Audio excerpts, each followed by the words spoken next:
കണ്ണിനും മനസ്സിനും സൂര്യപ്രഭ ചൊരിഞ്ഞ് തിരുനക്കരയപ്പന്റെ ദേശവിളക്ക്.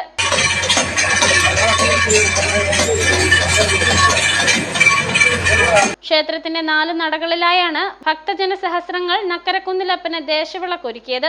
അശ്വതി തിരുനാൾ ഗൗരി ലക്ഷ്മിബായി തമ്പുരാട്ടിയാണ് ദേശവിളക്കിന് തിരി തെളിയിച്ചത്.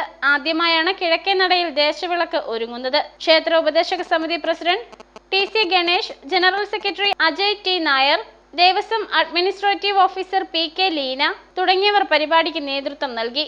ശബരിമല അയ്യപ്പ സേവാ സമാജം സ്ഥാപക ട്രസ്റ്റി VK വിശ്വനാഥൻ മുഖ്യ സന്ദേശം നൽകി. പടിഞ്ഞാറേ നട ഭക്തജന സമിതി, Chaitanya residents association, Thirunakkarakunnu residents association എന്നിവരുടെ സഹകരണത്തോടുകൂടിയായിരുന്നു ദേശവിളക്ക്. നാടിന്റെ നാനാതുറകളിൽ നിന്നുള്ള 10,000-ഓളം ഭക്തരാണ് ദേശവിളക്ക് കാണാൻ തിരുനക്കരയിലേക്ക് ഒഴുകിയെത്തിയത്.